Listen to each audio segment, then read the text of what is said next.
Bueno, pues muchas gracias por estar acá. Tenemos estas tres increíbles voceras, quienes viven con diabetes tipo 1. Marianne de México es profesora de inglés y de preescolar. Laura de Bolivia es arquitecta y diseñadora de interiores. Y Dani de Costa Rica es psicóloga. Muchas gracias por estar acá. Mi nombre es Pilar Gómez, yo seré la moderadora de esta conversación y yo vivo en Panamá. Dirijo una fundación de educación y apoyo para niños y jóvenes con diabetes tipo 1 y para sus familias. Gracias nuevamente por estar aquí acompañándonos en esta importante conversación. Todos ustedes son defensores que trabajan con T1 International de diferentes maneras y es realmente increíble estar en este espacio trabajando con ustedes. Estamos hoy acá para hablar sobre las organizaciones de base en América Latina, su historia y el papel vital que han jugado estas organizaciones en la creación de cambios. Vamos a entrar en materia. La primera pregunta que quiero abordar es, ¿por qué son importantes las organizaciones de base? Marianne, sé que has enfrentado muchos desafíos para organizarte a nivel local, de base. Cuéntanos cómo ha sido tu experiencia en México y qué te llevó a trabajar con una organización de defensa de pacientes. Claro que sí, gracias Pilar. Pues bueno, en mi caso particular ha sido, como lo mencionas, un reto crear unión civil y movimientos de base por diferentes factores. El primero que yo quisiera mencionar es la cuestión del título universitario. Al igual que la condición con la que vivimos, es un poco como ser invisible, ¿no? Porque si no cuentas con un título universitario que sea del sector salud en específico, no eres tomado en cuenta, no eres escuchado y eres simplemente un civil, ¿no? Entonces, muchas veces esto detiene a que podamos hacer realmente más movimientos, más fuerzas y lograr cambios de esta manera. Entonces, el título universitario es un factor muy importante que acá es una barrera para nosotros. Y la otra sería que muchas veces el gobierno, desafortunadamente, hay mucha corrupción y ya tiene preestablecidos muchos contratos. Cuando quieren hacer algún tipo de movimiento o incluso cuando abren algún tipo de centros integrales o así, ya tienen previamente contratos establecidos con empresas o con farmacéuticas.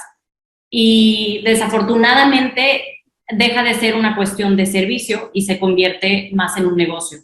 Y pues bueno, la salud nunca debería de ser un negocio, entonces esto es una barrera muy grande y se presta precisamente esta corrupción para que no haya esos avances, porque se crea conflicto de intereses y pues el gobierno ve más por la cuestión económica que por la salud realmente y el servicio como debería de ser, ¿no? Y como mencionas, la razón principal por la que yo me uní a Type 1 International es justo esta parte de que es una organización sin fines de lucro y aunque me encantaría decirte que mi país, México, está en sintonía con esos mismos valores, desafortunadamente en su gran mayoría no lo está, ¿no? Entonces, eso es algo que no ayuda mucho a que se cree esta fuerza, estos movimientos y podamos avanzar de una manera, número uno, más fluida y número dos, que sea como a pasos más agigantados, ¿no? Eso ha sido como de las principales barreras. Y sí, claro que se han hecho cambios, es como el resumen que me gustaría para cerrar esta pregunta. Sí se han hecho cambios, sí ha habido cosas, sí ha habido movimientos, pero creo que se pudiera hacer muchísimo más de lo que se está haciendo. Gracias, Marianne. Cuando te refieres a centros y al efecto de la corrupción, ¿te refieres a centros de salud?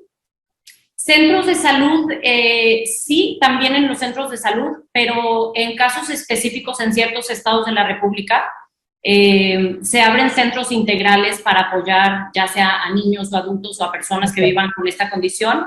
Se hacen centros integrales donde se les pueda dar la atención desde nutricional, con psicólogos, del equipo médico, etcétera.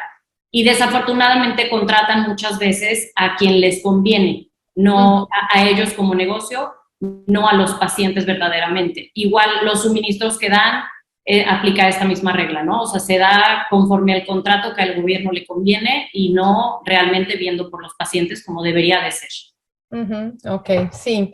Te entiendo, yo creo que tu caso se replica en muchos países de la región y uno de los puntos que tú resaltas, que es el no tener un título universitario en el área de salud, excluye, por ejemplo, candidatos para ser educadores en diabetes, que es un rol sumamente importante que cualquiera de ustedes lo podría ejercer teniendo diabetes y sin embargo tiene esa restricción en términos de que el prerequisito es sí, un título en salud. Muchas gracias, Marian. Laura, ¿tú tienes algo para agregar o digamos cómo se contrasta esto en que nos cuenta Marian desde tu perspectiva en Bolivia? Bueno, Pilar, más que contrastarlo, es más como una similitud que existe acá en Bolivia, porque, bueno, la salud aquí es un privilegio para muchas personas. Es realmente un negocio, sobre todo para las personas con muy escasos recursos que no tienen acceso, no tienen facilidad al acceso, ya sea de suministros, atención médica, y bueno, aparte de que aquí en Bolivia existe mucho el tema del contrabando, no es fácil encontrar diferentes tipos de insulina o medicinas en general, no solo con la diabetes. Pero gracias al contrabando que va creciendo lastimosamente, sí podemos llegar a tener este tipo de suministros.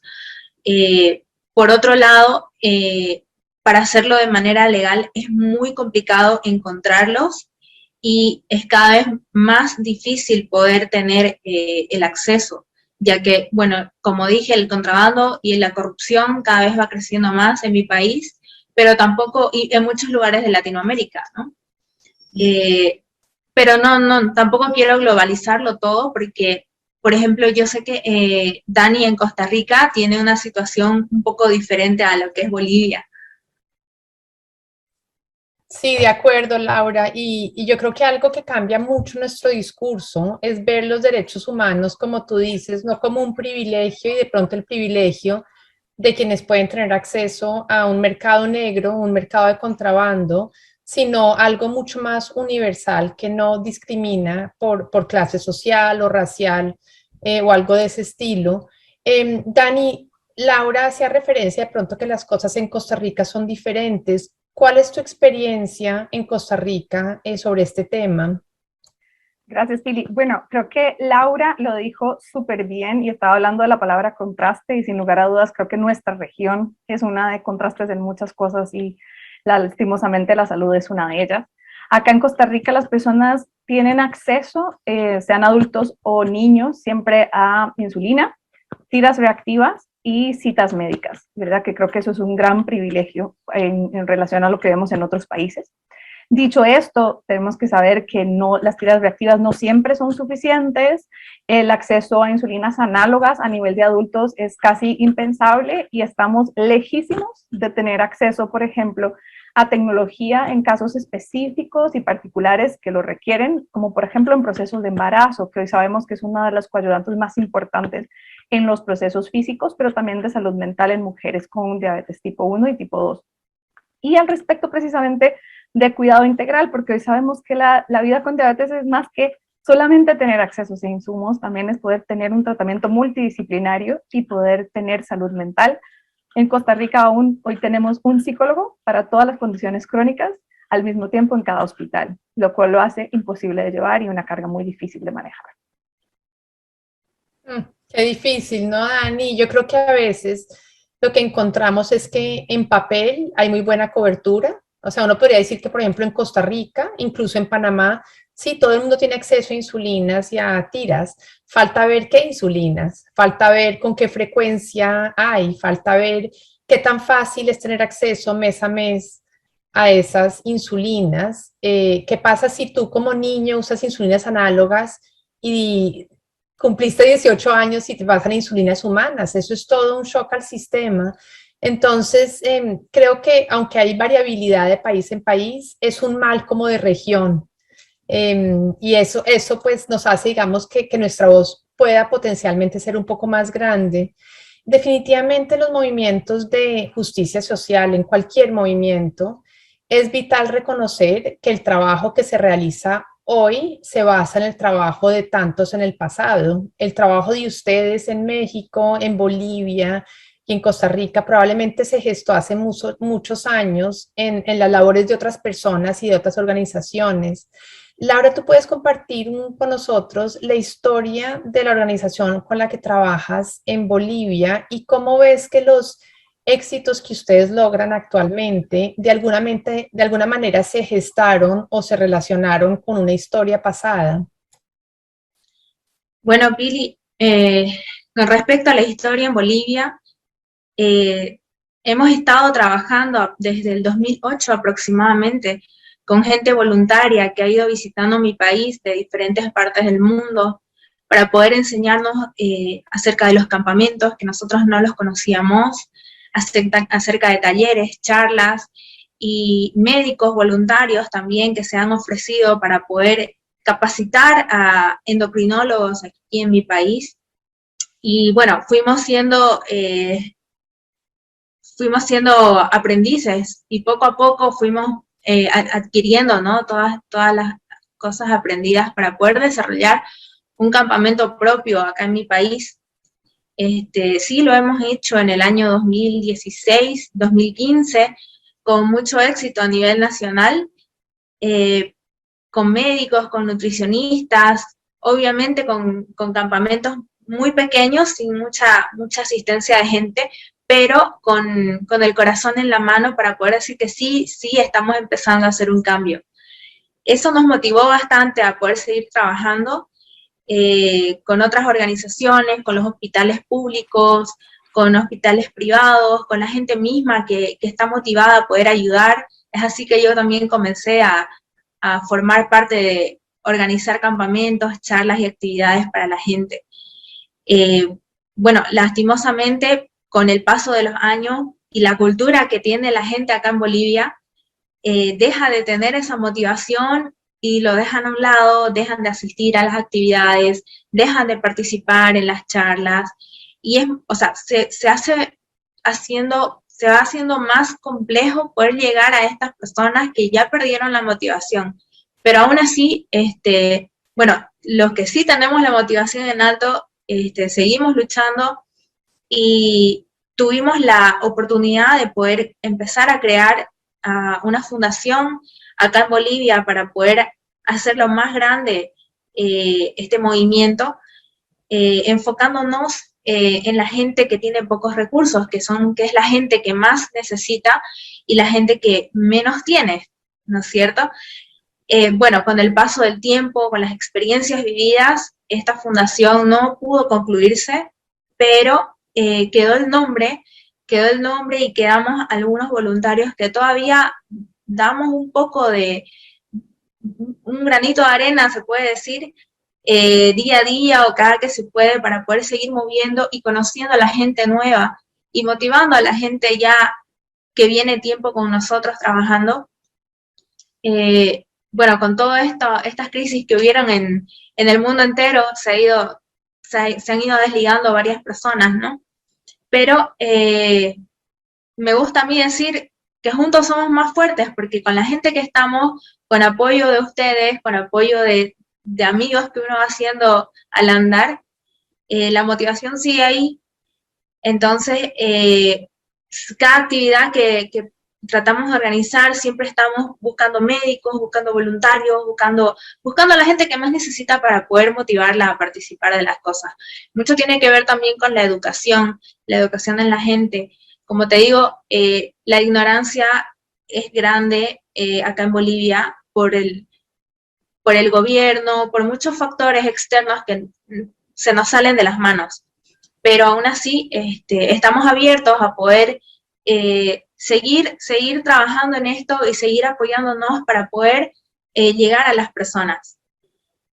Entonces, un poco, no muy alentador la historia, pero seguimos trabajando para que podamos seguir creciendo como gente y que, bueno, que la gente misma se entere, se escuche, que salgan los mitos, que el contrabando pueda reducirse un poco, que podamos hacernos ver en Bolivia y que la gente sepa cómo se vive y cómo sería una realidad distinta teniendo todas las posibilidades que otros países tienen.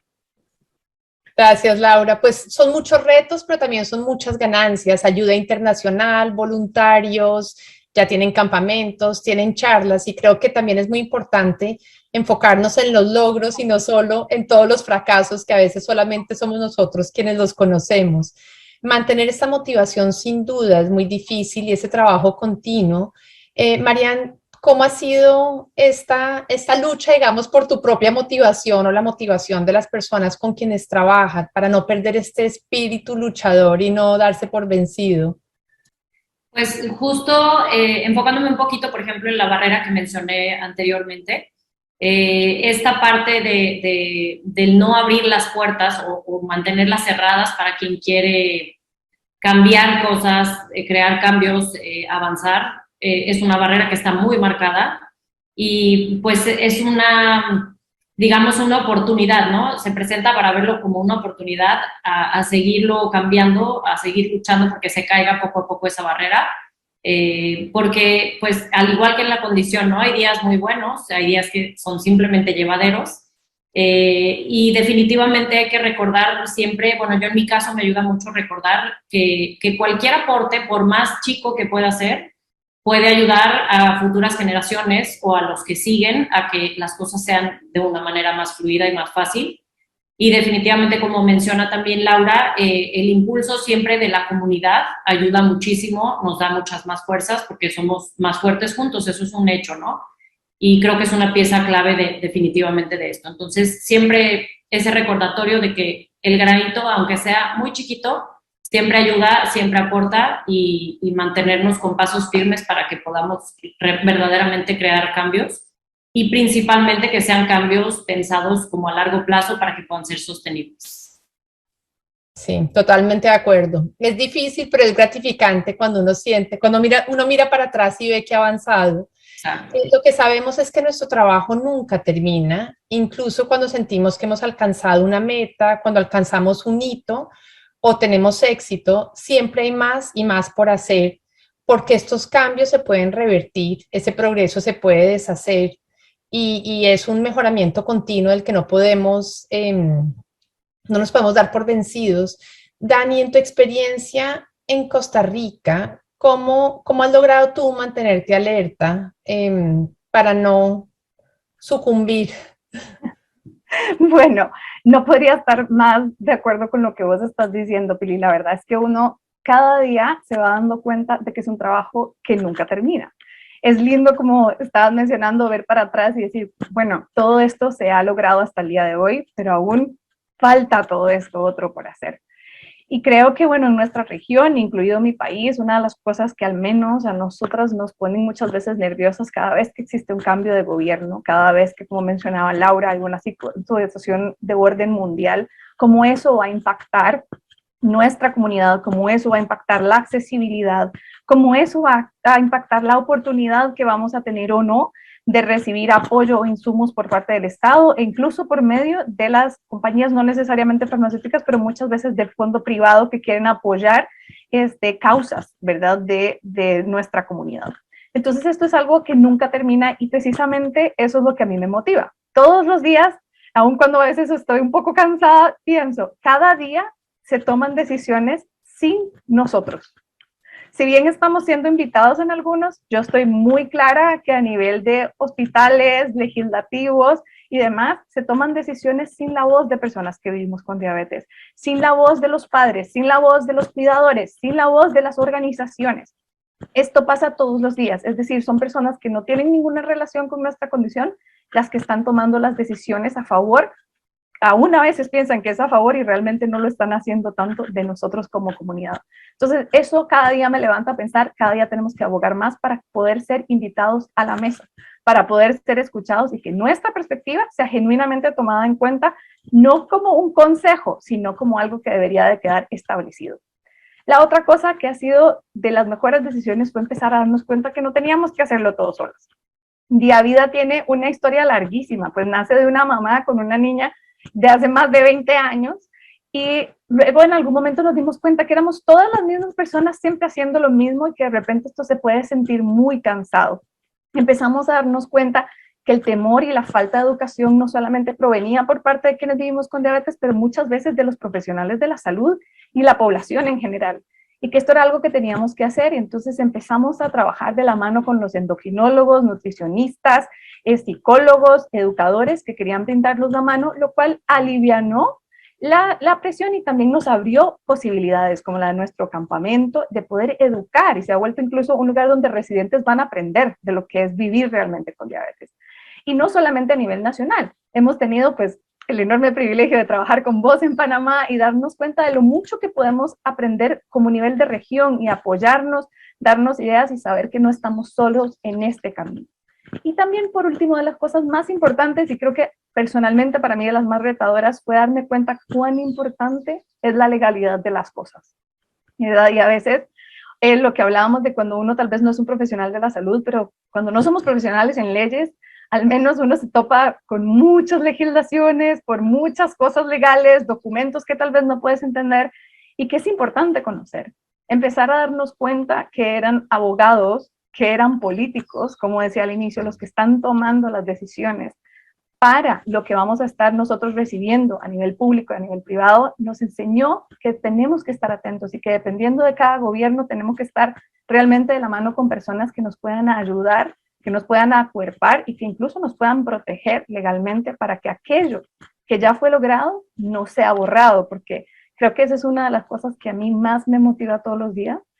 Y es, aunque suene un poco difícil, es saber que lo que ya hizo cada día puede estar amenazado dependiendo de quién lidere. Entonces es nuestra responsabilidad seguir abogando, seguir caminando, seguir luchando, seguir educándonos, aún en temas que tal vez no sean tan familiares, trayendo personas de multiplicidad de entornos, porque a veces creemos que solo tenemos que ser solo nosotros, pero traerlos a la mesa también para que nos permitan dar una batalla, para que realmente, como decía Laura anteriormente, esto no sea un privilegio, no sea un lujo, sino que realmente se sepa que las personas con diabetes tenemos derechos, y esos derechos deberían de ser accesos continuos, accesos constantes, acceso a tratamiento multidisciplinario y a salud mental como parte de nuestro día a día y no como algo que vemos lejos o por lo que tenemos que seguir luchando cada día. Entonces, pues realmente eso es lo que cada día me hace levantarme sabiendo que hay propósito en levantar la voz.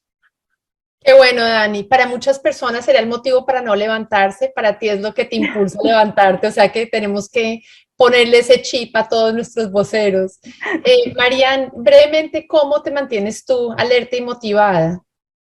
Pues yo creo que de la misma manera, como comentaba esta parte del aporte y del granito y todo, y bueno, yo creo que también siempre ayuda cuando ves cambios, aunque quizás no siempre sean unos cambios que tú generaste de manera directa, cuando ves cambios a nivel nacional, regional, cualquier cambio, es una motivación también, ¿no? Entonces, aunque a veces creamos que no fuimos nosotros los principales aportadores de ese cambio, no importa, porque aunque sea, si aportaste tu voz, eso ya es suficiente, ¿no? Entonces, si ves un cambio y sabes que tú fuiste parte de ese cambio y que te va a ayudar a ti, que va a ayudar a otras personas, es una motivación, ¿no? Es una manera de también seguir adelante. Por ejemplo, hago una puntuación, una anotación acá en México. Recientemente se hizo una modificación en un artículo, ahorita que menciona Dani la parte legal, en materia de salud, en el cual ya se hace la diferenciación y el tratamiento individual dependiendo del tipo de diabetes, que es algo que no existía siquiera, ¿no? La diferenciación. Entonces, pasos como estos son buenísimos. Por supuesto que serían maravillosos si son llevados a cabo a nivel institucional, ¿no? Esa es la pieza en donde hay que seguir empujando. Entonces, es ir encajando estas piezas. Ya se modificó eso, ahora hay que hacer que las instituciones verdaderamente lo lleven a cabo. Entonces, siempre hay donde ayudar y estos pequeños logros y pequeños pasitos son lo que también nos impulsa a seguir avanzando. Qué bueno que el cambio, así sea pequeño, te impulse. Y Laura, ¿tú cómo te mantienes alerta? Bueno, muchas veces es difícil seguir todos los días con el 100% de la motivación. Siempre hay días buenos, días malos, y bueno, para mí mantenerse alerta es importante. Una forma de hacerlo es mantenerse uno mismo bien saludablemente, o sea, mental, física, en todo sentido, para así poder ayudar a otras personas. ¿Por qué? Porque la salud es muy importante para cada una de las personas que viven en este planeta, ¿no? Entonces, y de cada persona podemos aprender muchas cosas, ¿no? Cada una de nosotras, por ejemplo, tiene algo para aportar o algo que enseñar, ya sea con experiencias, con anécdotas o con historias que le han pasado. Entonces, mantenerse alertas, estar al tanto de todo, informarse, educarse y también esa información pasarla a otra gente. Muchas gracias, Laura. Pues definitivamente mantenernos motivados es todo un reto y necesitamos personas como ustedes y espacios como este para mantener nuestro foco. Muchas gracias a todos por tomarse el tiempo para tener esta conversación. Sabemos que todos los que defendemos los derechos de personas con diabetes tipo 1 manejamos agendas de trabajo y vidas ocupadas y ha sido un placer hablar con todas ustedes, escucharlas, aprender de sus experiencias y vivencias y en últimas saber que no estamos solas en esta lucha. Gracias. Shall we start with questions? Danny and Laura, are you okay if we ask the questions and answer them in English, or would you prefer in Spanish? I am okay in whichever works best. Estoy muy bien en la que funcione mejor. Okay. ¿Y tú, Laura? Yeah, me too. Perfecto, con cualquiera de los dos. Okay. Perfect. English, please. Okay. I have a question for you whilst the chat becomes more populated. Have you ever felt scared of advocating? And if you have, how have you overcome that fear? Maybe this one can go to Danny first and then Laura, please. Well, I guess scared may be something that happens a lot. I'm scared of failing. I'm scared of not being able to accomplish what we're after. I'm scared that at some point, as we were talking before, we do not have the enough support to do it. But I guess in some way, that same fear is exactly what moves me into hoping things change and to keep on working and to keep on going, because it actually becomes a motivation that if it's that important and I'm that feared or that scared, it's something that truly matters and that it's worth the fight. So yes, I get scared a lot, but it moves me to keep on working. And I think, Danny, that's a trait of advocates. If we didn't convert fear and failure and frustration into fuel to carry on advocating, we would give up. Because for every probably 50 yeses, we get one. For every 50 no's, we get one yes. And one has to have the readiness to deal with that. Thank you, Danny. What about you, Laura? Have you been scared? And if so, how have you overcome your fear? Of course, I was very scared when I began this. It's very scary to not being able to reach your goals, our goals, and not having support of people, and also to continue with motivation, as I always said, to be able to continue inspiring people and working with them. And of course, it was very scary. It's a hard work, but we have to do it. We want to do it, and we're still working on people on every pages. We know to motivate it, to inspire people, and that's why I do. That's what we do. Good. I think that we share that trait, and whenever we're ready to give up, let's make sure we tap into this community to recharge ourselves. Thank you very much. Now, here's another very interesting question. You ask about Spain. We actually represent Latin America, so I think Spain has a very different system as to other European countries. But the question of how do countries like ours Panama in my case, Bolivia in Laura's case, Costa Rica in Danny's case. How do countries like yours treat women advocates when it comes to speaking out about human rights? Laura, how do you feel treated in Bolivia speaking about human rights as a woman? As a woman, it's a little more difficult. I think, like any other place, any other country, but we have the power, we have the courage to talk about whatever we need to talk. We have the empowered, right?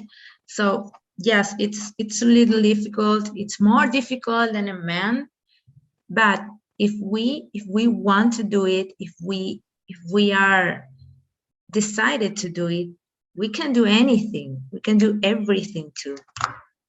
So yeah, when I have to talk about human rights, well, I feel with all my soul in there and just talk from heart, right? And I think that little thing inspired another people and other women too. And so that's my Thank you, answer. Laura. Yeah. Danny, how would you complement this answer? How do you feel as a woman advocate in Costa Rica? I would say, particularly in my country, I have learned that, and I've learned from women mostly, I have to say that in the past few years, much more men have joined, but most organizations in our region have become from mothers, usually very scared of not having education or proper tools or proper companionship. And these are mothers who will just join other mothers into helping their child have whatever they need to treat their kid in the best way possible. Now we have our friend in Nicaragua, for instance, Jasser, next to his wife, doing it together, being a mom. But it's been wonderful to see how advocating has become, often has been women raising their voice, and it shows power that women have voice, but most importantly, so more than women and men, it's been also the fact that when you come together, it empowers others to understand that when we live with diabetes, we also have a voice, and that voice it has power. So it's as a woman, it's had empowered me to know that when we work together, we can make a difference. It is very interesting, Danny. We're part of a big organization in Panama, 15 NGOs, patient associations, and there's only 2 men. The same in Central America. We're a part of another association, 46 NGOs, and there's about 3 men. So it's very interesting, the dynamics of gender when it comes to these situations. And maybe from our protective instinct as mothers and caregivers, we probably fight in a more mighty way, being women than if we weren't. Very good. There's another question. I don't know if you have the answer to this. I certainly wouldn't have a clear answer from Panama, but we'll give it a go. How would you describe the relationship between your government and insulin manufacturers? Do manufacturers lobby and influence laws and policy? Danny, would you like to start on this one? Yes. Well, it's difficult. I think like it's everywhere. There's always things happening behind the curtains. And as I was mentioning before, sadly, still people living with diabetes, organizations that are always sitting at the table, and that is something that is a problem. But here in Costa Rica, we do have companies do have to compete to enter our social system, which helps make it, let's say, a little more transparent in a way. But you also know that there are things that happen from time to time. And I have to say that happily, in the last few years, as an organization, we started advocating very strongly, because one of the things that was provided for people living with diabetes was not helping, and it was very complicated. And we have no idea really why that particular product was selected. It was something that it was for daily use. and we started advocating. And for the first time ever, this time, the competition from different manufacturers happened this year at the beginning, and our voice was taken into account, our letters were taken into account, and the manufacturer was finally changed. This is 20 years after the organization has been started. So yeah, sometimes it feels slow. And it's difficult because it's different than from the United States, where we know lobbying is a really big thing. But still, we have to be able to work because hospitals do get influenced in a way, and we have to be just very attentive to that and see how we can still work hand in hand to make sure things go as transparent as possible. Thank you, Dani. And Laura, what about your experience in Bolivia? How do you see that relationship between pharmaceutical companies and government-based decisions? Not really. It's really difficult here in my country because of all the corruption and contraband that exists here. But it's very difficult too for people to be part of all these systems and make a match, because again, the corruption here, it's a really problem. But we still working to have more supplies, a really good team to work on it. But this government here in Bolivia is not a good one. So it's really difficult here. There is no relationship between governments and pharmaceuticals are really separated with corruption and the prices here. It's really a big problem. Thank you, Laura. There's a very interesting question coming, I think, from Costa Rica. And it's, I'd like to know, how do you feel you were ready to become an advocate, and how did you make it? I'd love to be an advocate, but I have zero knowledge in medical terms. How can we inspire others without being an expert? Maria, I have to say, being an advocate in Panama, this is like being ready to be a mother. You'll never be ready. There's a point where you have to sort of jump in the water. As you go, gain experience. I think we all know a lot more than we think. If nothing else, we know what it is to care for someone with diabetes or to have diabetes, and that's knowledge that very few people have. I've gone through a whole educational process with T1 International and with other organizations, because I think there is a skill set in being an assertive advocate, but I don't think you need to wait to have the skill set. You start advocating from your heart and you complement that with a know-how, with knowledge and skills. How do you feel about this, Dani? I feel exactly the same. And I think that's one of the best examples ever. Just, you're never ready. And exactly like being a mom, you just have to put yourself out there and do it. But other thing that I would say is that currently in our region, I'm happy to say that us three, and Marian, who's not being able to be here, but we're just representatives of people in our region who are part of organizations. So also, it's not like a way back when you were all alone. Now you have the possibility of joining proper organizations that are active in advocating, that are active in educating. So I would very much also motivate you to look around who you can join, who, if it goes along with your values and what you think and what you need, and make sure to contact them. Most of the time, at least here in Dia Vida, we're always wanting to have supports, leaders, people that can help us out. So just make sure to know who's working around you and join and see if you can help them out as well.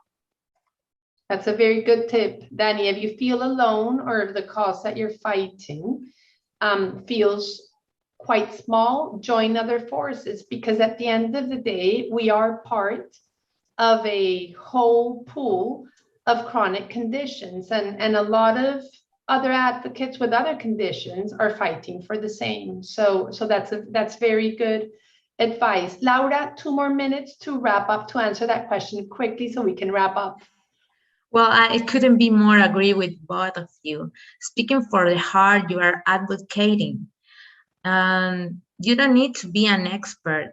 You just have to decide to contribute and grow just from your heart. You don't need to be an expert. I'm totally agree with that. Wonderful. Well, thank you very much, Laura, Dani, Marianne, who can't be here with us, but she joined in the recording. I hand it over again to T1 International so we don't go over time, as Latins do so well.